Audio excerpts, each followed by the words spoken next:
우리 기독교는 역설로 가득 차 있습니다. 역설이라는 말이 뭔가, 역설, 파라닥스라는 말은 그리스어에서 나온 말인데, 이 헬라어로 이 파라라고 할 때 이 파라라는 말은 반대라는 뜻입니다. 반대. 그리고 이 독사 할 때 이 독사라는 말은 의견이다, 이제 그런 뜻입니다. 그래서 이거 합쳐져 가지고 패러독스 그러는데, 이 패러독스라는 말이 이제 이율배반이다, 그런 뜻이 있는 말이죠. 우리가 쓰는 표현 중에 모순이라는 말이 있잖아요. 모순. 이 역설이라는 말, 패러독스와 이 모순이라는 말, 이 모순이라는 말을 우리가 아이러니라 그러는데 조금 다릅니다. 쉽게 비교를 하면은 이 모순이라는 말은 앞뒤가 맞지 않아서 논리적으로 오류가 있는 것이 이제 모순인데, 역설이라는 말은 말이 안 되는 것 같은데 잘 음미해 보면은 어떤 의미를 가지고 있는 그런 말이에요. 이런 말 하잖아요. 못난 사람을 보고 잘났어 정말 그러잖아요. 잘났어 정말. 잘나서 잘난 게 아니에요. 어떤 좀 이렇게 둔한 목사는 아이고 설교 잘했습니다 그러면은 진짜 잘하는 줄 알고 막 이렇게 좋아하는 사람이 있는데, 그 역설놀이, 요즘에 교인들이 아주 수준이 높으니까요, 은혜 받았습니다 그러는데 은혜가 안 된다고 이렇게 역설적으로 이렇게 표현하는 분들도 있다는 거예요. 이 반어라는 말이 거꾸로 표현하는 방법이죠. 새벽까지 진탕 술을 마셔가지고 옷에 토하고 제 아들이 왔어요. 그랬더니 엄마가 잘했다 아들아, 잘하고 다니네 그랬다면은 정말 잘했다는 게 아니에요. 자, 우리 기독교에 이런 역설이 많다, 이 패러독스 역사가 많다. 어떤 역설이 있습니까?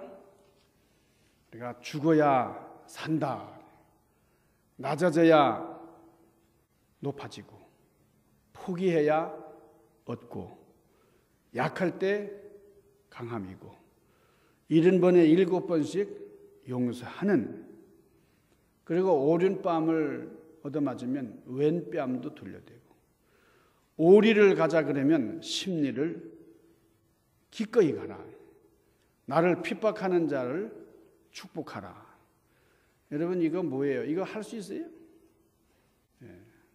우리가 이렇게 늘 성경을 보고 말씀을 잘 상고하고 행하려고 하지만은 사실 잘 안 지켜요. 그렇죠?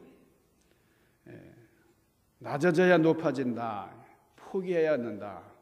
낮아지긴 뭘 낮아져요? 다 높아지려고. 그러니까 기독교의 진리는 그러나 이렇게 해야 된다. 이걸 하나하나 뜯어보면은 미친 짓 하라 그런 말이잖아요. 이게 역설이에요. 이게 패러독스예요. 오늘 바울 사도가 이 패러독스에 대한 말씀을 이제 하는데, 오늘 고린도전서 1장 18절 말씀을 통해서 뭐라 그럽니까? 십자가의 도, 이 십자가의 도가 멸망하는 자들에게는 미련한 것이다 그런 거예요. 그러니까 이 세상에 있는 많은 사람들 참 십자가를 우습게 알고 미련하고 참 천한 것으로 봅니다. 그러나 구원은 우리에게는 뭐예요? 하나님의 능력이다. 무엇이? 십자가가. 십자가의 능력이 안 믿는 이들에게는 미련한 게 보일지 모르지만은 생명을 구원하는, 미련하게 보이지만 그 생명을 구합니다. 사람의 지혜가 아무리 고상하다 할지라도 구원에 이르지 못하고, 사람의 지혜가 아무리 뛰어난 것 같지만 그거 가지고 구원을 이루지 못한다. 멸망을 자초한다. 그 말이에요. 그러니까 십자가의 도라는 것은 내가 노력한다고 해서 얻어지는 것 아니고, 우리가 이 불교 같은 데서는 수행하죠. 득도, 도를 얻기 위해서 내가 많이 노력을 하는데 그렇게 애써서 되는 게 아니다. 우리에게는 전적으로 소망이 없고 우리의 구원을 위해서 내가 할 수 있는 것은 아무것도 없다. 오늘 사도 바울은 그것을 말씀을 하는 거예요. 그래서 하나님께서 구원을 다 이루어 놓으셨다. 그러니까 이걸 믿기만 하면 되는데, 이게 믿는다는 게 아주 쉬운, 아주 심플한, 아주 간단한 거지만 구원의 세계는, 구원의 원리는, 은혜의 세계는 복잡하지가 않아요. 아주 간단합니다. 그런데 이 놀라운 것은 이런 간단한 원리로, 간단한 복음의 역사로 구원의 놀라운 일들이 일어난다라고 하는 거예요. 그러니까 이렇게 엄청난 결과를 상당히 간단하게 얻는다 하는 것을 많은 사람들이 받아들이기가 어려워하는 겁니다. 자, 복음을 있는 그대로 전하면은 상대방이 안 받아들일 것 같아요. 그냥 순수하게 복음만을 전해야 되는데 이거 가지고는 아무래도 안 될 것 같아요. 이렇게 심플한 거 저렇게 똑똑한 사람한테 이거 되겠나. 그래서 미련한 것 같이 보인다. 오늘 사도 바울은 그런 말씀을 했어요.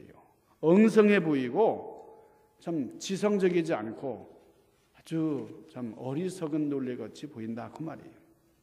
확실히 미련해 보이는 방법이다 그 말이죠.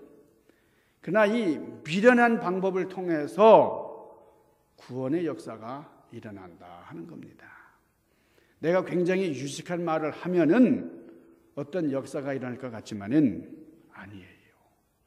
자, 전도할 때는 복잡하고 어렵게 말하거나 자기의 생각이나 말을 집어넣지 말아야 됩니다.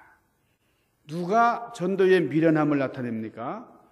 복잡한 이론이나 어떤 철학의 감동을 받는 것이 아니고 십자가예요. 중요한 것이 십자가. 단순히 십자가를 통해서 예수 그리스도를 만난 사람. 예수 그리스도를 어떻게 만나느냐, 이게 참 중요해요.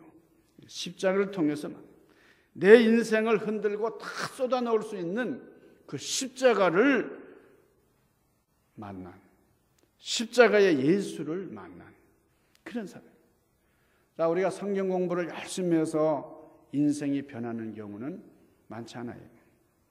십자가 예수를 만났더니 성경의 지식이 내 인생에 힘이 되고 능력이 되더라. 이게 바울이 경험한 겁니다.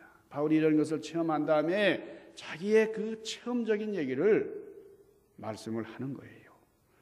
바울은 깐깐한 사람, 주 논리와 철학을 가진 그런 사람이었어요. 그런데 이 사람이 다른 철학을 만난 거 아니고 논리를 만난 게 아니라 십자가와 예수님을 만난 다음에 완전히 삶이 뒤바뀌었다 하는 겁니다.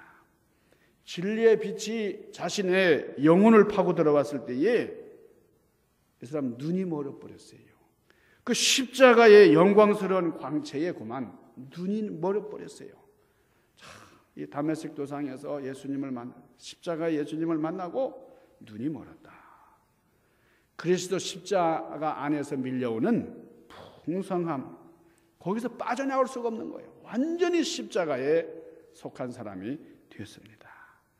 복음 안에 있는 능력, 하나님의 지혜에 무릎을 꿇었습니다. 자신의 모든 삶이 이 십자가 앞에서 압도됐어요. 지금까지 내가 붙잡았던 것들 이제는 다 무너지고 말았다. 그래서 지금까지 내가 추구하던 것들과는 전혀 다른 그런 세계를 추구하게 되었다 하는 거예요. 여러분, 우리가 신앙이라는 것은 내가 무엇을 알아야 한다, 더 알아야 한다, 그런 것이 아니라는 겁니다. 내가 알고 있는 지식이나 철학, 여러분 내가 공부를 많이 했습니다. 그 많은 공부 거기다가 내 생명을 던질 용기가 있습니까?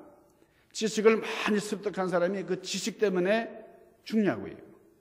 지식이라는 것은 많이 알면 알수록 비겁해지고 두려워지는 거예요. 이 지구 밖의 세계를 아니까 아주 두려운 거예요. 지진이라는 게 뭔지를 아니까 이 땅속에 이 마그마가 용암이 말이죠, 분출되고 이런 걸 모르는 사람은 그저 괜찮아요. 근데 알면 알수록 비겁해져요. 그것을 위해서 내 생명을 헌신할 수 있는 것이 아니라면 그 알미라는 것, 지식이라는 것은 가치가 없는 것인지도 모릅니다. 가장 행복한 사람 어떤 사람이에요? 가장 성공적인 인생이라는 것은 내가 알고 있는 것을 믿을 수 있는, 또 믿고 있는 그것을 위해서 내 생명을 바칠 수 있는 그런 인생, 그런 인생이 참으로 복된 인생, 성공적인 인생입니다. 그게 멋진 인생이에요. 대부분의 사람들이 알고는 있지만은 믿지는 않습니다. 이거 정보예요. 하나의 내가 알기로는 정보. 예수도 알고 성경도 아는 것뿐이에요. 그래서 지식이 가슴에는 와 담겨.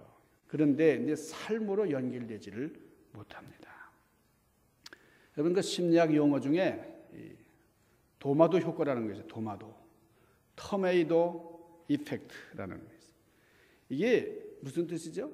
근거 없는 추측이나 편견 때문에 아무런 근거 없이 사실을 왜곡하는 심리 상태를 도마도 효과다. 그렇게 말해요. 여러분 지금은 도마도가 좋다는 거 다 알아요. 여러분 도마도를 하루에 하나 알씩 계속 먹어보라 그래요. 그러면 병이라는 것은 다 물러간다는 겁니다. 다른 게 아니라 도마도. 그래서 미국 타임즈지가 정한 세계에서 가장 좋은 음식의 재료, 그것이 바로 도마도다 그랬어요. 그래서 제가 이 텃밭에다가 도마도를 씨를 뿌렸는데 도마도가 그렇게 귀하게 생각이 안 돼서 그런지 그냥 도마도가 자라가지고 저절로 떨어져가지고 그래도 아무도 따먹지를 않더라고요. 이 도마도가 참으로 좋아요. 그런데 이렇게 좋은 도마도지만은 16세기에는 아무도 먹지 않았대요. 그냥 관상용으로, 이 도마도가 이 빨간 게 좀 아름답잖아요. 그러니까 관상용으로 보는 정도지 아무도 먹지 않아요. 이유가 뭐냐면 이 도마도가 이 맨드레이크라고 하는 그 독초와 비슷하게 생겼기 때문에, 이 맨드레이크라고 하는 그런 풀이 있는데 이게 독초입니다. 먹으면은 이제 죽기도 해요. 그래서 금기식품으로 여기다가 200년이 지난 다음에야 식품이 됐어요. 도마도에 대해서 이렇게 알아보면 아주 재미있는 그런 이야기들이 많습니다. 여러분이 맨드레이크라고 하는 풀은 성경에도 나옵니다. 이 창세기에 보면은 야곱의 첫째 부인이 레아잖아요. 레아. 둘째 부인이 이제 라헬인데 이 레아와 라헬이 남편의 사랑을 얻기 위해서 아주 신경을 쓰잖아요. 예? 그냥 얼굴에 분을 바르고 손톱에는 매니큐어 없던 때니까 뭐 복숭아 물들이고 뭐 아주 막 그냥 그랬는데 어떤 날은 남편이 내 침실로 들어오는데 어떤 날은 다른 방으로 들어가는 게 참을 수가 없는 거예요. 이 첫째 부인이 레아인데 이 레아의 아들이 둘에서 합환체를 갖고 오죠. 합환체라는 게 맨드레이크입니다. 이게 실크 추리라 이제 그렇게도 얘기를 하는데 이게 최음제. 최음제가 뭐냐? 정력제. 그러니까 이 밤을 불태우는 그런 풀이다 그거예요. 그래서 어머니에게 선물로 드립니다. 그러니까 창세기 30장 10절에 보니까 밀 거둘 때에 루벤이 들여서 합한채를 얻어 그의 어머니 레아에게 드렸더니, 그러니까 이 루벤이라는 아들이 자기 어머니가 둘째 어머니보다 더 우리 아버지의 사랑을 받아야 되겠다 생각을 한 거예요. 어머니에게 효도하는 걸 생각을 한 거예요. 그래서 이 합한채를 이 최음제를 뜯어다가 어머니에게 드렸더니, 자, 그랬더니 둘째 부인 라헬이 레아에게 이르되 언니의 아들의 합한채를 청구하노라. 그러니까 언니의 아들이 가지고 온 합한채를 달라고 이제 요구하는 거예요. 자, 둘째 부인 라헬이 이 합한채를 보고 귀히 여겼어요. 이 레아가 이 큰 아내, 큰 첫째 아내가 자기나무, 우리말로는 자기나무라 그러는데 이 맨드레이크를 라헬에게 주었다. 레아가 좀 마음이 너그러웠던 것도요, 라헬에게 주었어요. 그래서 매정하던 남편 야곱과 다시 만나게 해주었다. 그런 기회를 삼았다. 그런 내용이 우리 창세기에 나오는데, 창세기 30장 15절에 또 이렇습니다. 레아가 그에게 이르되 네가 내 남편을 빼앗는 것이 작은 일이냐? 그런데 네가 내 아들의 합 한 채도 빼앗고자 하느냐? 라헬이 이르되 그러면 언니의 아들의 합 한 채 대신에 오늘 밤에 내 남편이 언니와 동침하리라 하니라. 그러니까 이 야곱이 남편이 라헬이 예쁘고 라헬가 이 작은 부인을 더 사랑하고 그랬어요. 그러니까 이 레아가 그 남편의 사랑을 얻기 위해서 이런저런 방법을 동원하는 중에 합 한 채를 아들을 통해서 얻었는데, 이 둘째 이 라헬이 말이에요, 그걸 달라고 그러니까 그래 이걸 너에게 줄 테니까. 그래서 이게 흥정을 하는 거예요. 남편이 오늘 밤은 이제 우리 침실로 이제 오게 해달라, 그런 거죠.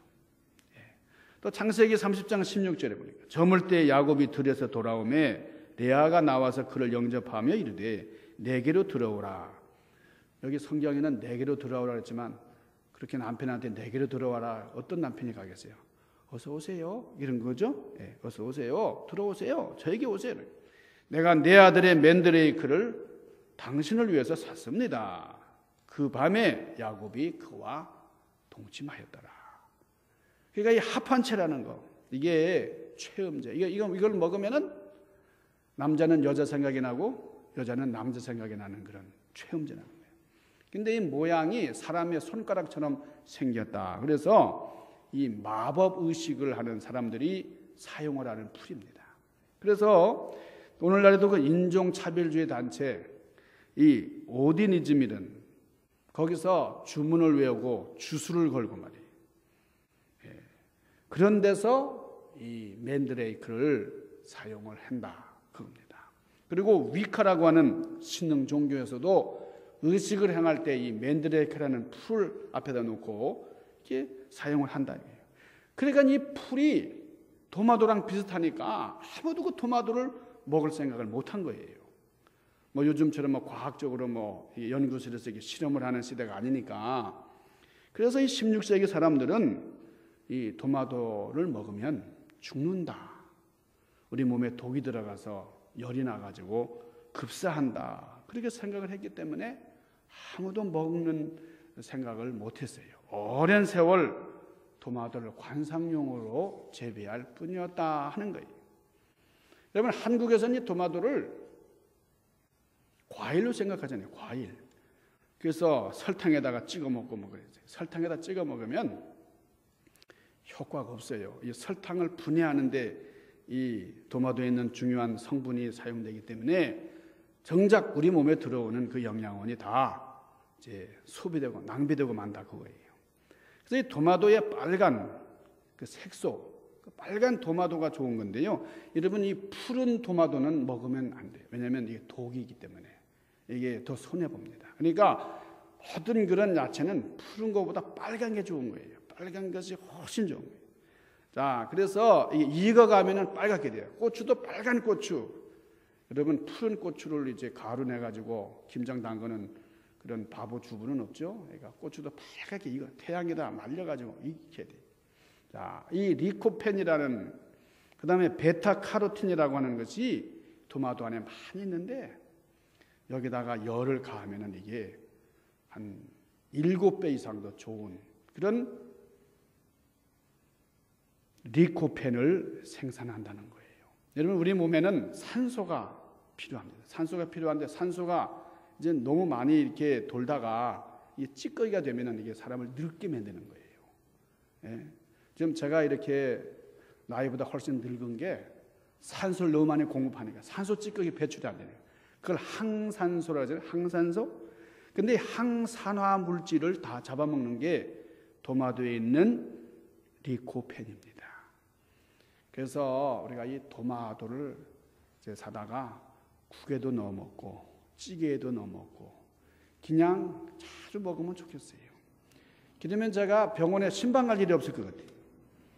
우리 중앙교회 교인들은 좋은 토마토를 많이 잡수시고 건강하시고 장수하시기를 축원합니다. 아멘 한 분들은 120세까지 사시길 바랍니다. 이 토마토 효과는 사람이 가지고 있는 고정관념이 얼마나 무서운가, 편견이라는 게 얼마나 무서운가, 그리고 인간은 이렇게 어리석은 존재다, 그걸 나타내는 겁니다.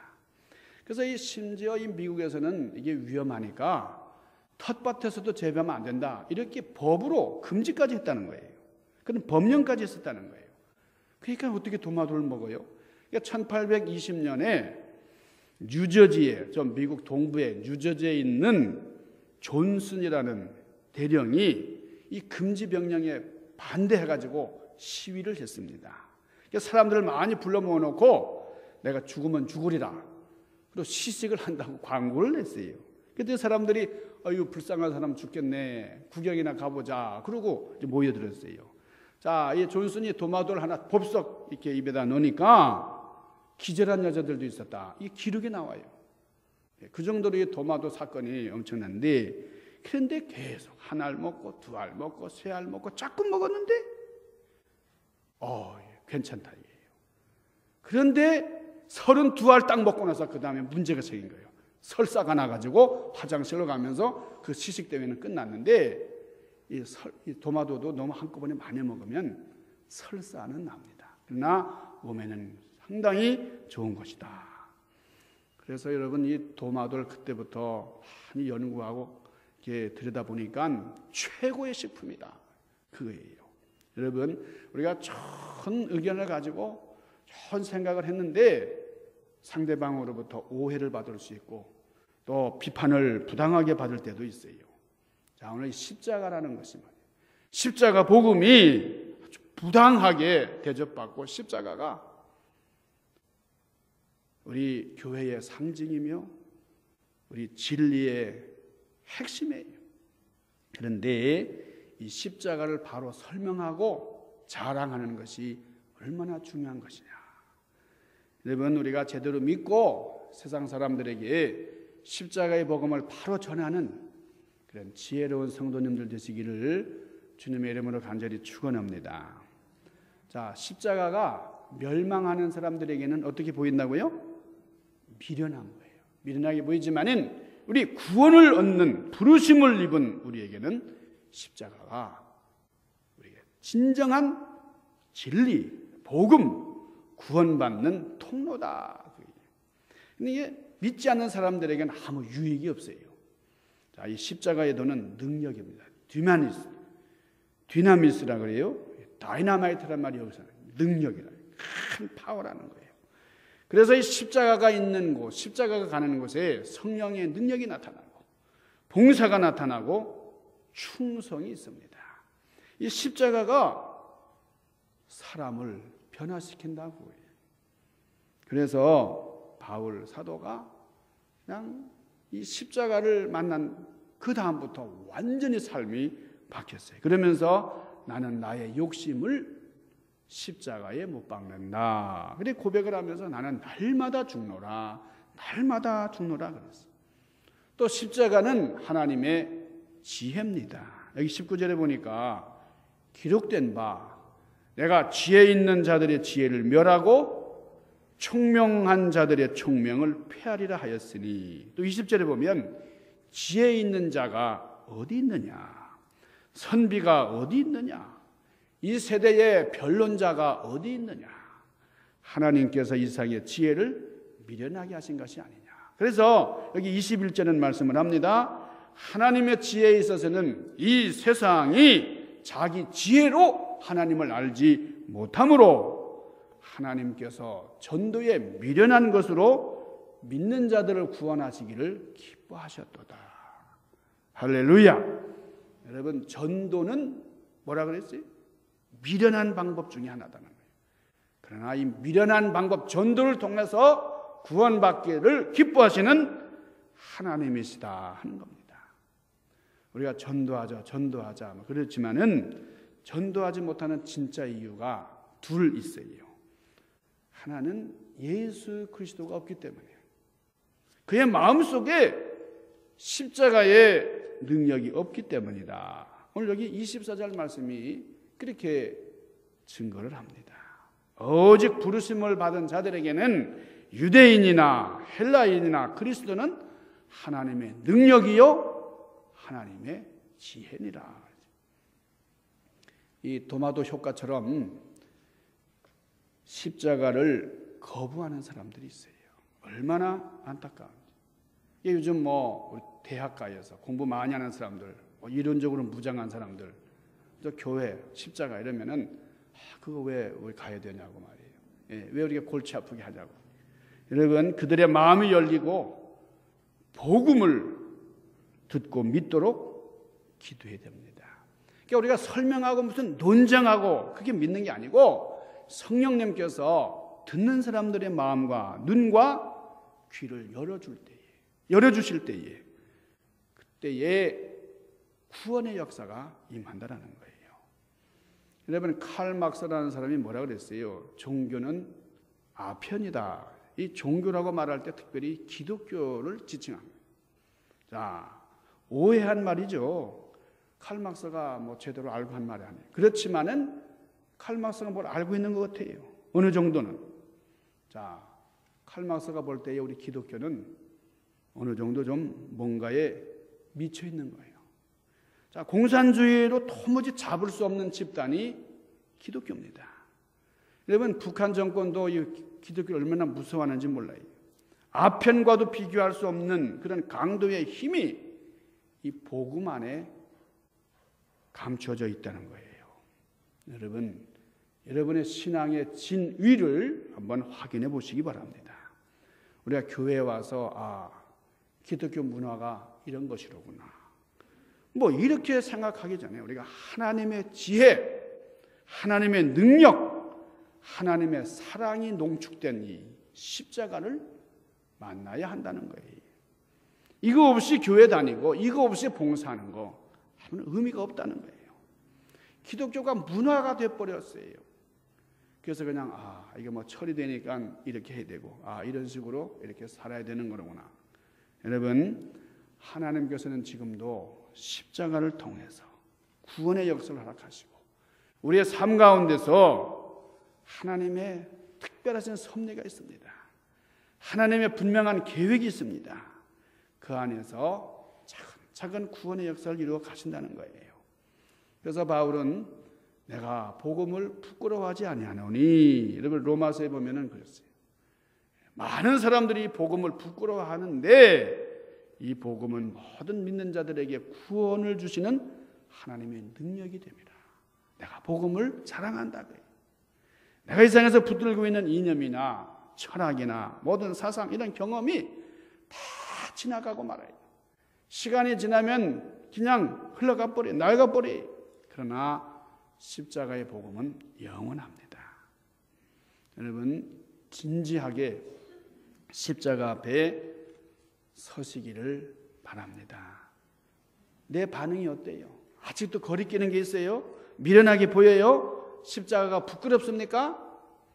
이 세상에 믿지 않는 사람들에게 둘러싸였을 때에 십자가가 부끄러워요. 여러분, 아직도 그래요? 우리가 담대하게 복음을 외칠 수 있는 그런 여러분들 되시기를 바랍니다. 우리는 당당하게 십자가만 자랑한다. 십자가만이 유일한 구원의 길이다. 모든 인생의 문제들이 십자가로 말미암아 해결이 되고 십자가 안에 해답이 있다. 여러분, 이 사실을 구체적으로 여러분들이 경험하시고 그리고 온 세상에 담대하게 자랑할 수 있는 그런 여러분들 되시기를 주님의 이름으로 간절히 축원합니다. 우리 기도하십시다. 신령하신 아버지, 복음의 능력, 십자가의 역사, 하나님, 우리가 미련한 것 같지만은 정말 이 방법을 통해서 하나님의 구원의 역사를 이루어 가신다고 하는 것을 분명히 깨닫고 다시 한번 우리 전도의 온전한 방법, 미련한 방법 같지만은 주님의 온전하신 이 역사를 이루어 나가는 그래서 우리 교회를 부흥시킬 뿐 아니라 우리 예수님의 기쁨이 되는 우리가 되도록 은총으로 함께하여 주시옵소서. 예수님 귀하신 이름 받들고 간절히 구하옵나이다. 아멘.